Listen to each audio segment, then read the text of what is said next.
A New York man has been accused. Oh, actually, he was accused, and he's been facing time in jail for running a mortgage fraud scheme. He begged a judge to release him from jail to fight the charges, even though he's been deemed a flight risk, because he doesn't believe that U.S. laws apply to him.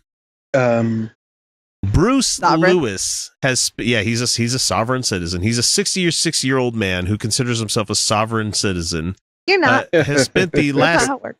he spent the last 2 years behind bars and awaits trial on mail fraud charges as the court sorts through his various challenges. He wants to represent himself in court because he claims to have an existing contract with myself.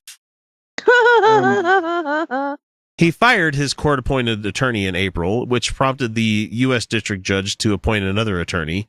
The judge ruled that Lewis mentally was competent for following a psychological exam, but he denied the man's request to represent himself due to his continuous ramblings.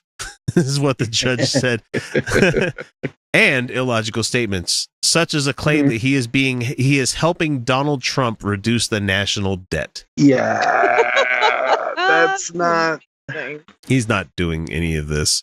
And it says here in his quote, Lewis said to the court, "Yeah, I plan to bring the national debt down by $3 trillion. How the fuck are you going to do that specifically?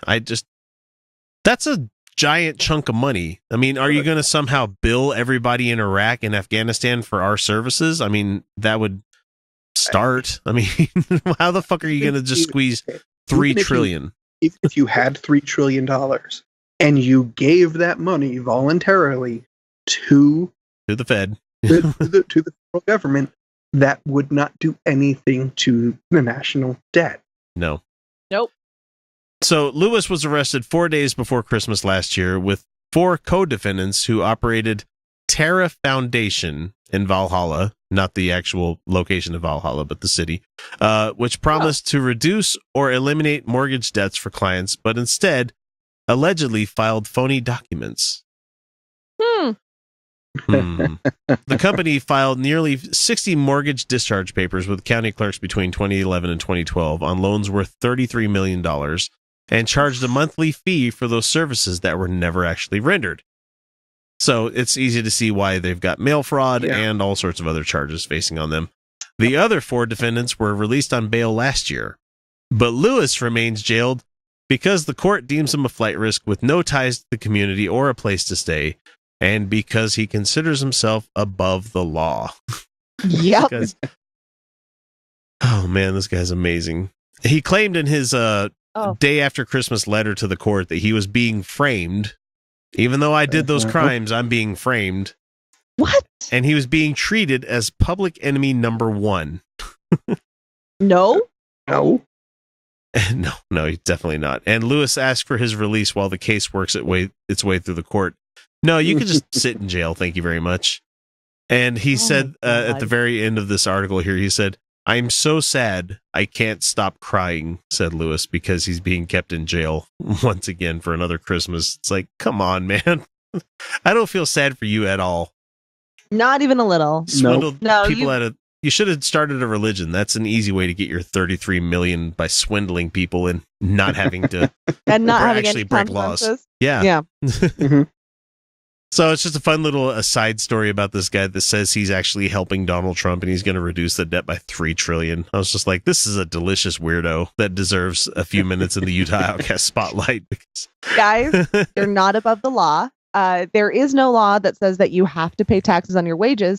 There's a whole bunch of them that say different things that you have to pay taxes on, and that ends up being your wages. Don't worry. It doesn't have to be one law because the tax code is complicated because we have a complicated society. And laws apply to you because you are a citizen or a member of this society. That's one of those weird things that we have in this country where even though it may not say it specifically as a law that this kind of thing is illegal, there has been more than enough court proceedings that have led these cases already where there's precedent where they can say, okay, the letter of the law doesn't say this. However, we interpret it as thusly, you know? Yeah.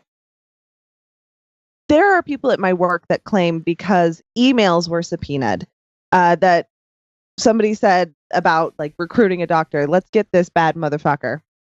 In inter-office email, it was just related to a thing and it got subpoenaed. They're like, and that went to the court. I'm like, and this doctor ended up getting charged with something and that's why they were subpoenaed.